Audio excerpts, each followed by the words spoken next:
গোবিনা গোবিনা রে জাতি গোতର ଜଣା ନାହିଁ ଜାତକ ସୁଜାସୁଜି ନାହିଁ କୋଉ ସୁନ୍ଦର ପଡ଼ରେ ଫଳିଗଲା ଯେ ତମେ ବାହାଘରଟା କରିଦେଲ ହଇରେ ସେ ତମ ବଡ ଭାଇର ପୁଅଟି ମୁଁ କଣ କରିବି ତମ ବଡ ଭାଇ ଯଦି ବଞ୍ଚିଥାନ୍ତେ ତାହେଲେ ସେ ତମ ସିନ୍ଦୁକ ରଖି ଚାବି ପକେଇଦବ କଣ ହବ ସେ ତା ବାପ ଘର ତାକୁ ତା ବାପ ଘରକୁ ଦେଇଦବ କୋଉ ବାପ ଘର ବା ଦେଖୁଛ ପରା ସେଇଟାର ଜାତିଗତର କିଛି ଜଣା ନାହିଁ କହିଲେ କଣ ନା ବାପ ଘର ଗୋବିନ୍ଦା ମରିଗଲା ବୋଲି ଆମ ପୁଅ ରାଧା ନାହିଁ ନା କଣ କକା ପୁଅ ଟିଅର ହବ ତ ଦିନ କେଇଟା ଭିତରେ କାଚ ଖୁଡୁ ହେଇ ପଇଲେ ଇଏ ଗଣା ଗାଣ୍ଠି ଟଙ୍କା ପଇସା ଜମି ବାଡି ସବୁ ତ ଆମର କଣ ବୁଝୁଛ ନା ନାଇଁ ବା ତୁମର ସବୁ କଥା ଗୁଡା ଏବେ ମୁଁ ବୁଝୁଛି ଦେଖିଲ ଅଣ୍ଟି ଦେଖେଇଲ ନିଅ ଏଗୁଡାକ ସବୁ ସିନ୍ଦୁକ ରଖି ହୁସିଆରି ଚାବି ପକେଇବ ମୁଁ ଯାଉଛି ଟିକେ ସାଇ ମାଇପୁଙ୍କୁ କହିବ ତମେ ଏଇଠି ମିଛରେ ମିଛରେ ଖାଲି କାନ୍ଦୁଛ ଗୋବିନା ରେ ଗୋବିନା কান্দ নহে বাপা কান্দ নহে নন্দ কথা কুয়েতে ছন্দ না কান্দ না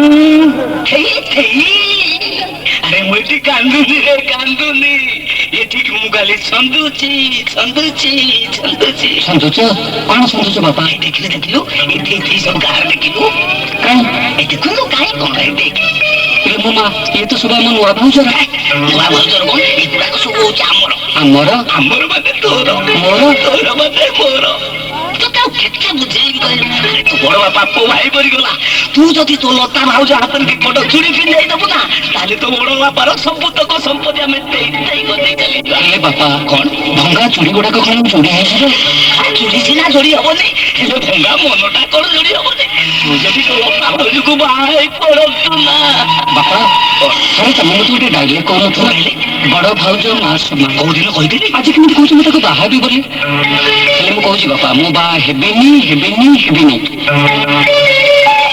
ପାରିବନି କଣ ହେଇପାରିବନି ଭାଉଜଙ୍କ ସହିତ ଆଗ ପରିଚୟ ମୋର ହବ ନାଇଁ ତମ କଥା କିଛି ଶୁଣାଯିବନି ନୂଆ ଭାଉଜଙ୍କ ସହିତ ଆଗ ମୋ ପରିଚୟଟା ହବ ଦେଖ ସନ୍ତୋଷ ଭାଇ ଟିକେ ଆଗ ମୋ କଥା ଶୁଣ ତମେ ଯିବନି କି ଆଲୋକ ଭାଇ ଯିବେନି ଆଉ ପ୍ରଥମେ ମୁଁ ଯିବି କାହିଁକି ନା ମୁଁ ହଉଛି ସମସ୍ତଙ୍କଠୁ ସାନ ତେଣୁ ନୂଆ ଭାଉଜଙ୍କ ସହିତ ଆଗ ମୋ ପରିଚୟ ହବ କଣ ହେଇପାରିବନି କଣ ହେଇପାରିବ ତମ ଦି ଜଣଙ୍କ ଉପରେ ମୁଁ ବଡ ତେଣୁ ଭାଉଜଙ୍କ ସହିତ ଆଗ ପରିଚୟଟା ମୋର ହବ ଦେଖ ଭାଇ ଟିକେ ରୁହ ଆଚ୍ଛା ତମେ କଣ କହିଲଣି ବଡ ତମେ କଣ ବଡ ତମେ କଣ ମନେ ମନେ ବଡ ହେଇଯାଉଛ ନା ଆମେ ତମକୁ ବଡ କରି ସମ୍ବୋଧନ କରୁଛୁ କିନ୍ତୁ ତମ ଦି ଜଣଙ୍କ ଉପରେ ମୁଁ ବଡ ନୁହଁ ଓହୋ ତମେ ସିନା ଆମ ଦି ଜଣ ଉପରେ ବଡ କିନ୍ତୁ ଆମ ତିନି ଜଣଙ୍କର ବଡ ଭାଇ ଅଛନ୍ତି ବଡ ଭାଇ କଣ ଏଠି ଅଛନ୍ତି ଏଠି ବଡ ଭାଇ ନଥିଲେ ଆମେ ଚାଲ ବଡ ଭାଇଙ୍କ ପାଖକୁ ଯିବା ଆଉ ସିଏ ଯୋଉ ନିଷ୍ପତ୍ତି ନେବେ ଆମେ ତିନି ଭାଇ ମୁଣ୍ଡ ପାତି ଠିକ ଅଛି ଚାଲ ତମ ଭାଇଙ୍କ ତରଫରୁ ସେ ନିଷ୍ପତ୍ତିଟା କଣ ମୁଁ ନେଇପାରିବି ଆସିଗଲେ ଆଚ୍ଛା ଭାଉଜ ତମେ କୁହ ପରିଚୟଟା କାହାର ହବ ଏଇଥିପାଇଁ ଆମର ଝାମେଲା ଇଆଡା ତୁ ଛିଡା ହେଇଛି ଭାଉଜ ସନ୍ତୋଷ ତୋ ଜାଗାକୁ ଯା ଭାଉଜ ମୁଁ ଆଲୋକ ପଟ୍ଟନାୟକ ଆନନ୍ଦ ଭବନର ମାଲିକ ଆନନ୍ଦ ସୁନ୍ଦର ପଟ୍ଟନାୟକର ମୁଁ ସାନ ଭାଇ ମୁଁ ଦିଲ୍ଲୀରେ କଷ୍ଟିଂ କରୁଛି ଦେଖିବ ଭାଉଜ ମୁଁ ଦିନେ ଟାଟା କମ୍ପାନୀର ମ୍ୟାନେଜର ହେଇଯିବି ଏଇଠି ଭାଉଜ ତମେ ମତେ ସବୁଠୁ ବେଶୀ ଭଲ ପାଇବ ନା ଏଇଥିପାଇଁ ଏତେ ଝଗଡା ମୋଟି ନୁ ଭାଉଜ ଏ ଟାଟା ସହର ଭିତରେ କିଏ କହିଦବ ଆମ ଚାରି ଭାଇଙ୍କ ଭିତରେ କେବେ ଝଗଡା ହେଇଛି ବୋଲି ଏଠି ଭାଉଜ ତମେ ଦେଖିବ ଆମ ଭାଇ ଭିତରେ କେବେ ବି ଝଗଡା ହବନି ଭାଉଜ ଆଲୋକ ଭାଇଙ୍କ ତଳେ ମୋ ନାଁ ସନ୍ତୋଷ ପଟ୍ଟନାୟକ ଭଲରେ ମୁଁ ମେଡିକାଲ ସାଇନ୍ସ ପଢୁଛି ଭବିଷ୍ୟତରେ ମୁଁ ନିଶ୍ଚିତ ଗୋଟେ ଡାକ୍ତର ହେବି ଆଉ ମୁଁ ଯଦି ଡାକ୍ତର ହେଇଯାଏ ତମେ ମତେ ଯେତିକି ଭଲ ପାଇବ ତମ ଦେହ ଖରାପ ହେଲେ ମୁଁ ତମକୁ ସେତିକି ସାହାଯ୍ୟ କରିବିନି ଆଗେ ଡାକ୍ତରୀ ପାସ୍ କରି ସାର ଆଚ୍ଛା ଭାଉଜ ଟିକେ ତାଙ୍କ କଥା ଛାଡି ଟିକେ ମୋ ଆଡେ କାନ ଦବ ନା ନାହିଁ ବୁଝିଲ ଭାଉଜ ଇଏ ମନୋଜ ପଟ୍ଟନାୟକ ସିଏ ଡାକ୍ତର ହବନି କି ମ୍ୟାନେଜର ବି ହବନି ତୋର ପାଠ ହଉନାହିଁ ତୁ ହେଇପାରିବୁ ତମର ଏଇ ସବା ସାନ ଦିଅର ମନୋଜ ପଟ୍ଟନାୟକ ସତରେ ଭାଉଜ ଯଦି କେବେ ମୋର ଲକ୍ ଫେଭର କରି ଯାଏ ନା ତାହେଲେ ପୁରା କପିଲ ଭଳି ଛକା ଚୌକା ବଢେଇ ମୁଁ ଇଣ୍ଟରନ୍ୟାସନାଲ ଫେମସ ହେଇଯିବି ଏଠି ଭାଉଜ ତମେ ତ ସବୁଠୁ ବେଶୀ ଭଲ ପାଇବ ନା ମୁଁ ଯେତେବେଳେ ଅଷ୍ଟ୍ରେଲିଆ ଇଂଲଣ୍ଡ ନ୍ୟୁଜିଲାଣ୍ଡ ଖେଳିବାକୁ ଯିବି ତମକୁ ମଧ୍ୟ ସାଥିରେ ନେଇଯିବି ଭାଉଜ କଣ କହୁଛ ତମେ କହିଲେ ଭାଉଜ ସବୁଠୁ ମତେ ବେଶୀ ଭଲ ପାଇବ ନା ତମେ ସମସ୍ତେ ମୋ ଆଖି ଆଗରେ ସମାନ ସ୍ନେହ ମମତା କଣ ମାପକାଠିରେ ମାପିବେ ମତେ ଆଜି ଏତିକି ଖୁସି ଲାଗୁଛି ତମ ଘର ଭିତରେ ଭାଇ ଭାଇର ସମ୍ପର୍କକୁ ଦେଖି ଯେମିତି ଗୋଟେ 25 ବର୍ଷର ପୁରୁଣା ହିସାବ ଭୁଲିଯାଇ ମୁଁ ଗୋଟେ ନୂଆ ଜୀବନ ପାଇଛି କଣ ବାବା ଆରେ ଭାଉଜ ଯୋଉ ଡାଇଲେକ୍ଟ ଦଉଛନ୍ତି ତାଙ୍କ ଡାଇଲେକ୍ଟ ଶୁଣି ମୋର କଣ ମନେ ହଉଛି ଜାଣିଛ କଣ ମନେ ହଉଛି ମୋର ମନେ ହଉଛି ଭାଉଜ ଯେମିତି ସତେ ଗୋଟେ ନାରୀ କବି କହିବି ସେ ପରା ଆମର ଭାଉଜ ନାଇଁ ବଡ ଭାଉଜ ନା ମନ ବଡ ଭାଇ ଆସିଲେଣି ଆସ ଆସ। ହଁ ହଁ ଭାଉଜଙ୍କୁ ଟିକେ ଏଥର ଏକୁଟିଆ ଛାଡ। ଆମେ ଆସୁଛୁ ଭାଉଜ। ଚାଲ।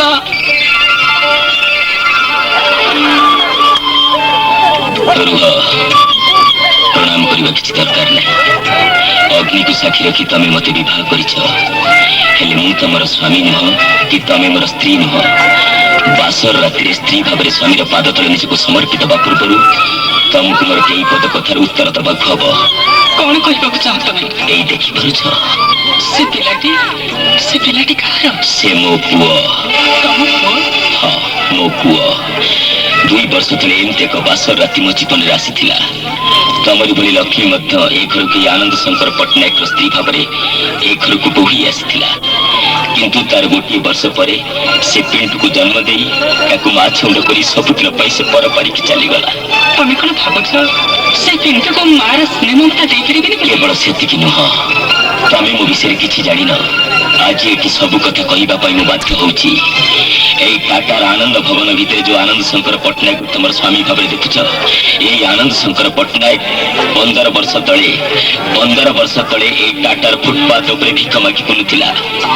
ଏଇ ଟିକେ ପୂର୍ବରୁ ଯୋଉମାନେ ତମ ସହିତ ଥଟ୍ଟା ତାମସା କରି ଚାଲିଗଲେ, ସେଇମାନଙ୍କର ଭବିଷ୍ୟତ ନେଇ ମୁଁ ଅନେକ କଳ୍ପନା କରିଛି, ଅନେକ ଆଶା କରିଛି। ହଁ ଶୁଣ, ତମେ ଏ ଘରେ ମୋର ସ୍ତ୍ରୀ ଭାବରେ ରହିବାକୁ ହେଲେ ସେମାନଙ୍କୁ ସାନ ପୁଅ ପରି ଦେଖିବାକୁ ପଡିବ, ଆଉ ସେ ପିଣ୍ଟୁର ଦାୟିତ୍ୱ ମଧ୍ୟ ନେବାକୁ ପଡିବ। ସେଥିପାଇଁ ଆଜି ଏଇ ବାସର ରାତିରେ ତମକୁ ମୋର ଗୋଟିଏ ସର୍ତ୍ତ ମାନି ନେବାକୁ ପଡିବ। ହଁ, ସର୍ତ୍ତ। ସାରା ଜୀବନ ଧରି ତମେ କେବେ ମା ହବାର ସ୍ୱପ୍ନ ଦେଖିବନି, ଆଉ ମୋ ଠାରୁ ସନ୍ତାନଟି ବି ଆଶା କରିବନି। ତା ଯଦି ପାରିବ ତାହେଲେ ତମେ ଏ ଘରେ ମୋର ସ୍ତ୍ରୀ ଭାବରେ ରହିପାରିବ। ତା ନହେଲେ ଏବେ ମଧ୍ୟ ସମୟ ଅଛି, ତମେ ମତେ ଏଠୁ ଛାଡି ଚାଲି ଯାଇପାର। ଅଗ୍ନିକୁ ସାକ୍ଷୀ ରଖି ତମକୁ ଯେତେବେଳେ ବିବାହ କରିଛି, ଏ ଘର ଛାଡି ମୁଁ କୁଆଡେ ଯିବି? ତମର ଇହା ବରଖାର ଦେବତା। ଭୁଲ କହିଲ ଶାନ୍ତି। କେବଳ ବିବାହ ବେଦୀ ଉପରେ ବସିଗଲେ କେହି ସ୍ୱାମୀର ଅଧିକାର ଜାହିର କରିପାରେ ନା, କି କେହି ସ୍ତ୍ରୀର କର୍ତ୍ତବ୍ୟ କରିବାକୁ ବାଧ୍ୟ ହୁଏ ନା। ଯେ ପର୍ଯ୍ୟନ୍ତ ତମ ନାରୀତ୍ୱ ଅକ୍ଷୁର୍ଣ୍ଣ ଅଛି, ସେ ପର୍ଯ୍ୟନ୍ତ ତମେ ଠିକ ଅଛ। ଇଚ୍ଛା କଲେ ତମେ ମତେ ଏଠୁ ଛାଡି ଚାଲି ଯାଇପାର। ତମ କଥା ଯଦି ସେଇଆ ହୁଏ, ତାହେଲେ ଲତା ବାସର ଘର ଏରଟ ବାନ୍ଧ ଡେଇବା ପୂର୍ବରୁ ବିଧବା ହେଇଗଲା। ସେ କାହିଁକି ବିଧବା ହେଇ ରହିବ? ସେ ତ ଚାହିଁଥିଲେ ଅନ୍ୟ କାହାକୁ ବିବାହ କରିପାରିଥାନ୍ତା। ଲତା? କୋଉ ଲତା ସିଏ? ଆମରି ଗାଁ ଝିଅ ଲତା। ତମ ଗାଁ ଝିଅ? ବିଚାରି ଭାଗ୍ୟଟା ଏତେ ଖରାପ ଯେ ବାସର ଘର ଏରଟ ବାନ୍ଧ ଡେଇବା ପୂର୍ବରୁ ସେ ବିଧବା ହେଇଗଲା। ତମେ ଯଦି କହିବ ତାକୁ ମୁଁ ଆମରି ଘରକୁ ନେଇ ଆସିବି, ସେ ଆମରି ଘରେ ରହିବ। ଆମ ସମସ୍ତଙ୍କର ସାନ ଭଉଣୀ ହିଁ ସେ ରହିବ। ତା ପୂର୍ବରୁ ତମେ କୁହ, ତମେ ମୋର ଏ ସବୁ ସର୍ତ୍ତ ମାନି ଏ ଘରେ ମୋର ସ୍ତ୍ରୀ ଭାବରେ ରହିପାରିବ ତ? ପାରିବ? ତମର ସବୁ ସର୍ତ୍ତ ମାନିବା ପାଇଁ ମୁଁ ରାଜି। ତମ ସାନ ଭାଇ ମାନଙ୍କୁ ମଣିଷ କରିବାକୁ ଯାଇ, ତମ ପିଣ୍ଟୁକୁ ମାର ସ୍ନେହ ମମତା ଦେବାକୁ ଯାଇ, ମୁଁ ଜୀବନ ସାରା କେବେ ମା ହବାକୁ ଇଚ୍ଛା କରିବିନି। ତାହେଲେ ଶୁଣ ଶାନ୍ତି, ତମେ ଯଦି ମୋ ପାଇଁ ଏତିକି ତ୍ୟାଗ ସ୍ୱୀକାର କରିବ, ତମ ପାଇଁ ମୁଁ 8ରୁ କଠୋର ତ୍ୟାଗ ସ୍ୱୀକାର କରିବା ପାଇଁ ପ୍ରସ୍ତୁତ ଅଛି। ମୋ ପାଇଁ? ହଁ, ତମ ପାଇଁ, ଆଉ ତମର ସେଇ ଗାଁ ଝିଅ ଲତା ପାଇଁ। ତମେ ଯଦି କହିବ ତାକୁ ମୁଁ ଆମରି ଘରକୁ ନେଇ ଆସିବି, ସେ ଆମରି ଘରେ ରହିବ, ଆମ ସମସ୍ତଙ୍କର ସାନ ଭଉଣୀ ରହିବ। ଆଉ ତାର ଉଜ୍ଜଳ ଭବିଷ୍ୟତ ପାଇଁ ତମକୁ ଏଇ ଘରେ ଲୁଚେଇ ରଖିବାକୁ ହବ ଯେ ଲତା ଗୋଟିଏ ବିଧବା ଝିଅ। ଏଠି କଣ ସତ୍ୟନାରାୟଣ ପାଲା ହବ ନା କଣ ଯେ? ପାଲା ହବନି, ଏଠି ଆଜି ଥେଇଥେଇ ଆରମ୍ଭ ହବ। କିଏ ଥେଇଥେଇ ହବ? କିଏ ଥେଇଥେଇ ହବ ଜାଣିପାରୁନୁ? ବାପା, ଯୋଉ ଓଡିଶୀ ନାଚ ଗୀତ ଶିଖେଇଥିଲି ସବୁ ଆଜି ଠିକ ଭାବେ ଏଇଠି ମୁକାବିଲା ଦବୁ, ନହେଲେ ଭିତରେ ପୁରା ଥେଇଥେଇ କରି ନାଚିବି ଯେ, ହେଲେ ଗୋଟେ କଥା। କୋଉ କଥା? ଯଦି ଭୁଲ ହବ ଦେଖେଇଦବ, ବାଡେଇବନି। ଏତେ କଥାବାର୍ତ୍ତା ନ କରି ଶୀଘ୍ର ନାଚ ଗୀତ 3ଟା ଯାକ ଏକା ସାଙ୍ଗରେ ଚଲା। ହଉ, ଚପଲଟା ଓହ୍ଲେଇଲି, ଏଇଠି ଠିଆ ହେଲି। ପ୍ରଥମ କଣ କରିବି କୁହ? ପ୍ରଥମଟା ମନେ ନାହିଁ? ଯଦି ପ୍ରଥମଟା ଛାତ୍ରର ମନେ ପଡୁନି, ମାଷ୍ଟର ଦେଖେଇଦେଲେ ମାଷ୍ଟରର କଣ ଡିଜେଲ ସରିଯାଉଛି? ମାଷ୍ଟର କଣ ଗାଡି ହେଇଛି ତା ଦେହରେ ଡିଜେଲ ପଡୁଛି ନା କଣ? ଏତେ କଥାବାର୍ତ୍ତା କଣ? ନାଚ ଗୀତ 3ଟା ଯାକ ଏକା ସାଙ୍ଗରେ ଚଲା। ପ୍ରଥମଟା କଣ କରିବି ଟିକେ କହୁନ? ପ୍ରଥମଟା ମୁଦ୍ରାଟା ଜାଣିନି? ମୁଦ୍ରା? କୋଉ ମୁଦ୍ରା? ଏଇ ଚୌକ ବସିବ ଆଗ। କେମିତି? ତାହେଲେ ମୁଁ ଦେଖେଇ ଦଉଛି, ଏଠି ଏମିତି ବସିଲା। ତମର ହଉନି। ତୋର ଜମା ହଉନଥିଲା, ମୁଁ ମନେ ପକେଇଦେଲି ବୋଲି ହଉନି। ଏଟା ଏମିତି ମୁଦ୍ରାରେ ହାତ ରହିବ ନା ତମର ମୁଣ୍ଡରୁ ଉଙ୍କୁଣି ମେଲା ଭଳିଆ ରହୁଛି? 3 ଫୁଟିଆ ଲୋକ କଣ ମାଷ୍ଟର? 100 ଫୁଟିଆ ଲୋକ ଯେ ସେଇ ମାଷ୍ଟର ମତେ। ବହୁତ ମାଷ୍ଟର ତ ଜୀବନରେ ତୁ ଦେଖିଲୁଣୁ। ଆଉ ହଉ, ଆରମ୍ଭ ହେଇଯାଉ। ନାଚ ଗୀତ ବୋଲ, ବାସ୍। ଆଗ ବୋଲ, ତାପରେ ନାଚ ଗୀତ 3ଟା ଯାକ ଏକା ସାଙ୍ଗରେ ସମାନ ଭାବରେ ଚାଲିବ। ବେଶ, ଆରମ୍ଭ।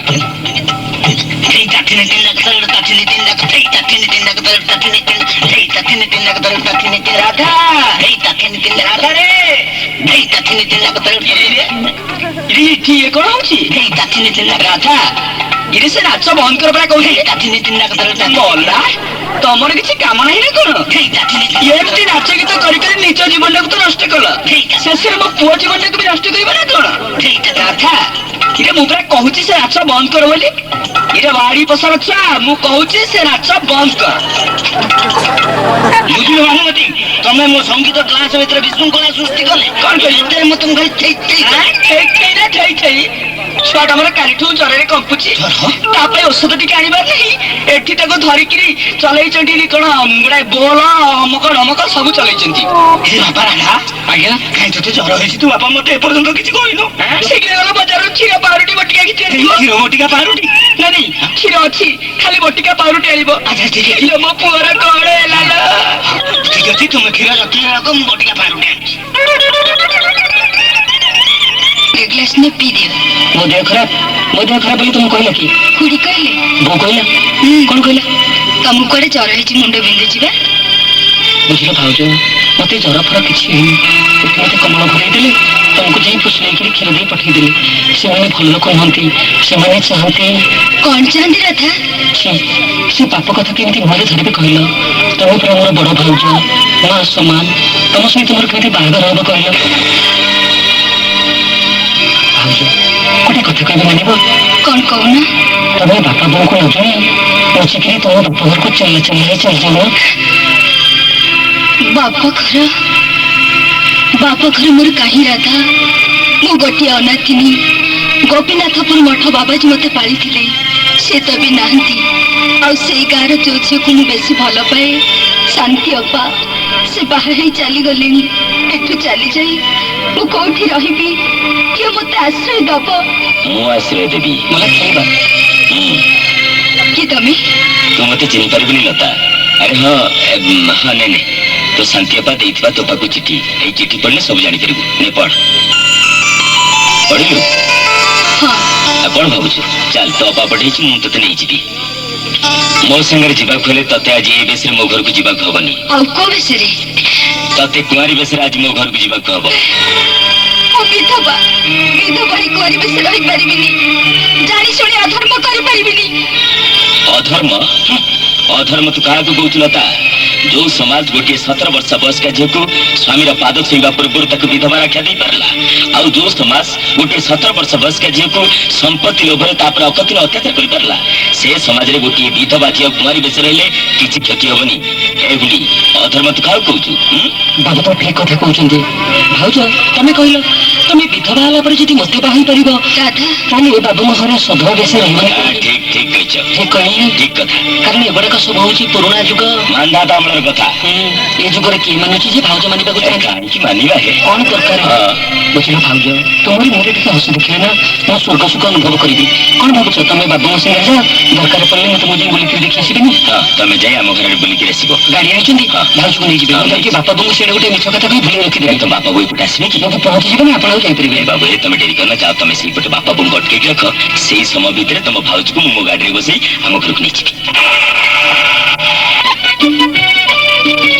ओहो कौन कर मनीष कहल मो भाई कहली भाई तुम पाठ कथा छाड़ी पचे अन्य काम बराद कर से काम करी कि पाठ कथा मत कहना कई थर फेल है 3 थर फेल है किंतु भाई एका जीत ते जेकोसी प्रकार बीए पास करने पड़ो कौन करी 3 सब्जेक्ट 3 दिन ट्यूटर व्यवस्था करदेवी से मान पाठ करने समय अंटुनि ता छड़ा पत्रिका आनी 15 दिन टेबुल पर पकई पढ़ी पारनी मासे है मनीष खेल पड़िया दर्शन करनी कुआड़ मर ये इच्छा हो घर द्वार छाड़ पड़े जाए मन हो आज घरे कहीं ना तमें तो दिवस पढ़ुल नहीं कौन कर मुंडा पर परीक्षा अच्छा कौन पढ़ु मत देखला बस तुम सब कौन पढ़ी बुझल कहल इंग्लिश पाठ पढ़ी ओहो मत देखो ना पुणी तो सही कथा इंग्लिश तो पाठ पढ़ी ना आ कौन बुझल कौन अरे मत देख बाबा तुमको बुझे पारि हेनी देख देख कौन लिखा कौन मुझे बुझी पार देख कौन लिखा कौन एडिया डॉक्टर लिखा परा यहाँ हूँ इकोनॉमिक्स बुक तमें मत दिन में तारा देखा don't try to cheat anybody otherwise he will be cheated भाउज तमें ହଁ ମନେ ଅଛି ମୁଁ ଏମି ପଢିଛି। ତମେ ମତେ କ୍ଷମା କରିବ ଭାଉଜ, ତମେ ମତେ କ୍ଷମା କରିବ। ଆଜି ଯାଇ ତୁମକୁ ଅପାଠେ ମୂର୍ଖ ଝିଅ ଭାବି ମୁଁ ଅନେକ ଭୁଲ କରିଛି। ମୁଁ ପରା ତମ ସାନ ଦିଅର, ତମେ ମତେ କ୍ଷମା ଦେବନି? ଏ ଭାଉଜ তুমি କହିଲ ଭାଇ ଆସିଲେ କଥା କହିବନି ତ, ମୁଁ ପାଠ ପଢିବା ବାହାନରେ ମ୍ୟାରେଜ ଦେଖିଥିଲି ବୋଲି। ତମେ ଗଲ ପଢିବ ଗଲ। ହଁ ମୁଁ ପଢିବି, তুমি ସେ ପତ୍ରିକାଟା ଦେଲ ଭାଉଜ। ଓ ଏଇଟା କଣ କରିବ? ମାନେ କଥାଟା ବୁଝୁନ ଭାଉଜ, ମାନେ ଭାଇ ଆସି ଘରେ ପହଞ୍ଚି ତମ ହାତରେ ଦେଖିଲା ମାନେ କହିଲେ ସେଇ ଟଙ୍କା କାଢି ସାଙ୍ଗେ ସାଙ୍ଗେ ମୋ କାନକୁ ମୁଡ଼ି 2 ନା ମୁଁ ଲଗେଇବେ। ଭାଇକି ଦେଖିବିନି, ତମେ ପଢିବ ଯାଅ। କହିବନି ଓହ ମନେ କର ହେଲା? ଆରେ ଭାଉଜ ଭାଉଜ ଆଜି ଏତେ ଖୁସି କଣ ହେଇଛି? ଆରେ କଣ ହେଇଛି ମ? କହିବିନି। କଣ ହେଇଛି ମତେ କହିବନି? ଭାଉଜ ତମେ ଟିକେ ଆଖି ବନ୍ଦ କଲ। ଆଖି ବନ୍ଦ କରିବି? ହଁ। ତମେ ଟିକେ କହିଲ କଣ ହେଇଛି? ନାଇଁ ତମେ ଆଖି ବନ୍ଦ କର, ତାପରେ ମୁଁ କହିବି। ହେଲା ବାବା ଆଖି ବନ୍ଦ କଲି କୁହ। ହେଲା ବାବା ନୁହେଁ, ଆଖି ବନ୍ଦ କର। ବନ୍ଦ କଲି। ଆଉ ଭାଉଜ ଟିକେ ଆଙ୍ଗଲ। ହେଲା ବାବା ଆଙ୍ଗଲି।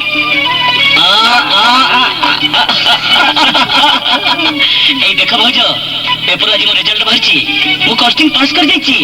মু তুমি কହୁଥିଲି ভাউজ, মু যদি কস্টিং পাস করে যায় তাহলে টাটা কোম্পানির ম্যানেজর হয়ে যাবি।